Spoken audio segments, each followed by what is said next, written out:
అందరికీ నమస్కారం. వీరప్పన్ ఈ పేరు తెలియని వాళ్ళు బహుశా ఎవరూ ఉండరనుకుంటాను. కానీ అలాంటి వీరప్పన్‌ని గడగడలాడించి లిటరల్‌గా చెప్పాలంటే ఉచ్చపోయించిన తెలుగువాడు. అతని పందిళ్ళపల్లి శ్రీనివాస్. అది నవంబర్ 16, 17, 1986 బెంగుళూరులో సెకండ్ సార్క్ సమావేశాలు జరుగుతూ ఉన్నాయి. అందరూ పనిలో నిమగ్నంగా ఉన్నారు కర్ణాటకలో. కానీ అదే సమయంలో వీరప్పన్ని అరెస్ట్ చేశాడు ఈ తెలుగు వీరుడు పందిళ్ళపల్లి శ్రీనివాస్. ఇతని గురించి మీకు ఇంతకుముందే తెలుసుంటే మాకు తెలుసు అని కామెంట్లో రాయండి. లేదు ఇదే ఫస్ట్ టైం కనుక మీరు వింటుంటే మీ ద్వారా తెలుసుకున్నాము అనేసి కమెంట్స్లో రాయండి. తెలుసుకున్న ప్రతి ఒక్కరూ కూడా వీలైనంత ఎక్కువ మందికి వీడియోస్ షేర్ చేసేదానికి ట్రై చేయండి. ఇలాంటి వీరుల గురించి మనం ఖచ్చితంగా తెలుసుకోవాలి.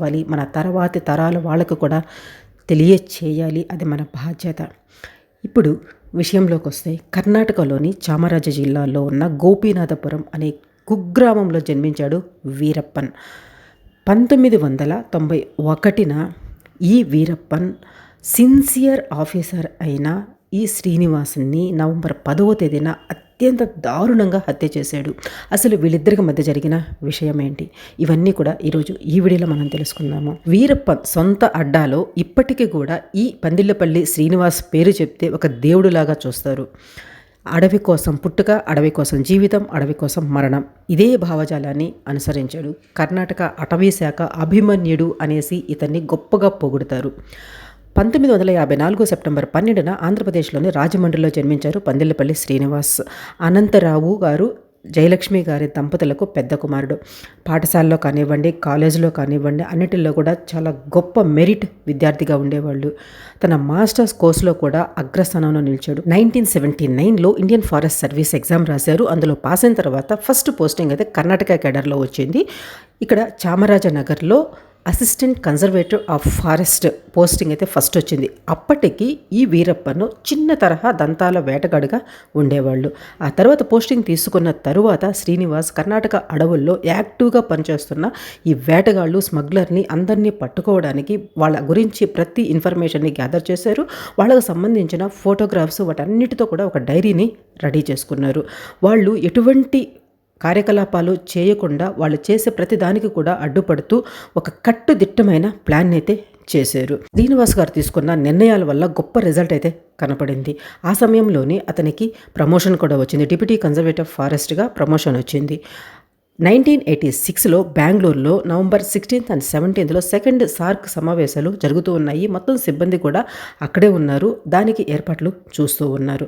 అదే సమయంలోనే ఇతను ఒక సాహసోపేతమైన ఆపరేషన్ని పూర్తి చేసి వీరప్పన్ని విజయవంతంగా పట్టుకున్నారు, అరెస్ట్ చేశారు. వీరప్పన్ని బుడిపడగా ఫారెస్ట్ రెస్ట్ హౌస్లో నిర్బంధించి అక్కడ విచారణ జరిపి అతను ఎక్కడెక్కడైతే ఏ గుహల్లో ఎక్కడ ఈ స్మగ్లింగ్ చేసిన గంధపు చెక్కలని, ఏనుగు దంతాలను, వీటన్నిటినీ కూడా ఎక్కడ దాచి ఉన్నాడో ప్రతి దాని గురించి కూడా తెలుసుకున్నారు. వాటన్నిటినీ కూడా సీజ్ చేశారు.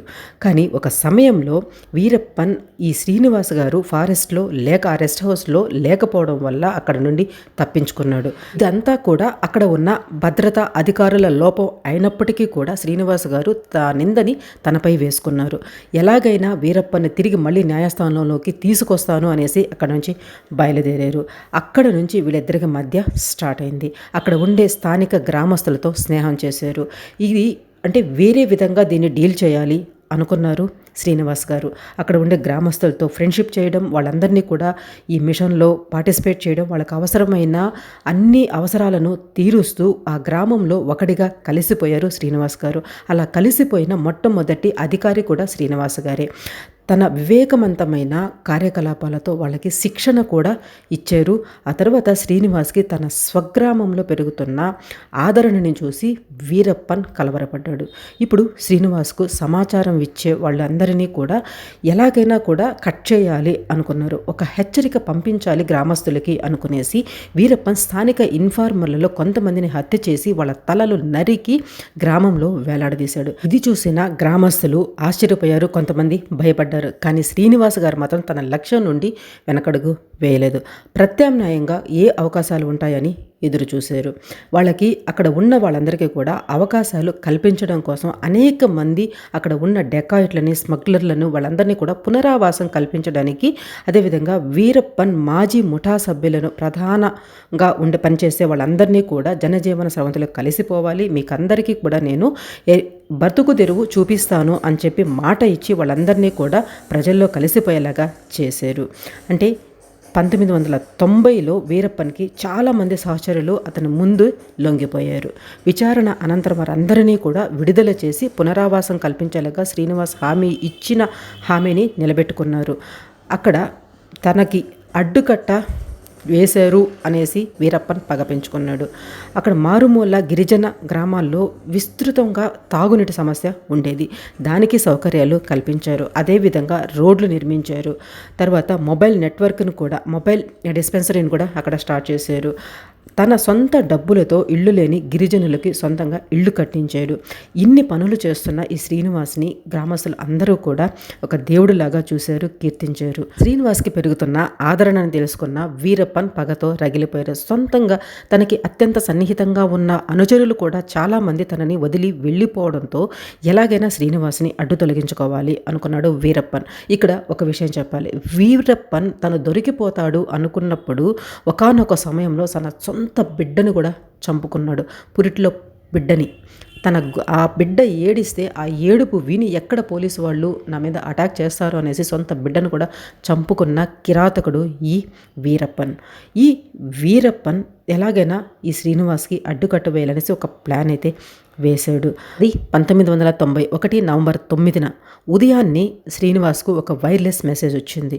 ఆ మెసేజ్లో వచ్చింది ఏంటంటే, శ్రీనివాస్ను వ్యక్తిగతంగా ఏ ఆయుధాలు లేకుండా, గార్డులతో ఎవ్వరూ లేకుండా కొన్ని షరతులతో వీరప్పను లొంగిపోవాలని నిర్ణయించుకుంటున్నాడు, మిమ్మల్ని కలుస్తాడు అనేసి మెసేజ్ వచ్చింది.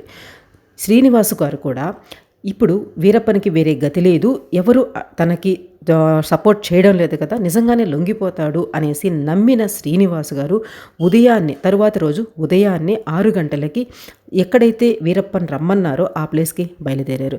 కానీ అక్కడ ఒక వాగుని దాటుతున్న సమయంలో వీరప్పన్ అతని అనుచరులు అందరూ కలిసి 37 ఏళ్ల శ్రీనివాస్ని అతి దారుణంగా కాల్చి చంపేశారు. కొంతమంది చెప్తారు, శ్రీనివాస్ గారిని కాల్చి చంపడమే కాదు, తన తలని, కాళ్ళని, చేతులని, పార్ట్స్ అన్నీ కూడా కట్ చేసి అత్యంత దారుణంగా చంపారు అనేసి చెబుతారు. కానీ రికార్డ్స్లో మాత్రం కాల్చి చంపారు అని మాత్రమే ఉంటుంది. 1992 జనవరి 26వ తేదీన శ్రీనివాస్ గారికి కీర్తి చక్ర అవార్డు లభించింది. శ్రీనివాస్ గారి తల్లిగారు ఆ అవార్డుని స్వీకరించారు. భారతదేశ చరిత్రలో పందిళ్లపల్లి శ్రీనివాస్ గారు మరిచిపోలేని అధ్యాయం. కానీ అతని జీవితం మరియు అతను పనిచేసిన కర్ణాటక, తమిళనాడులోని అటవీ కథల్లో మాత్రం ఇప్పటికీ కూడా ప్రతిధ్వనిస్తూనే ఉంటుంది.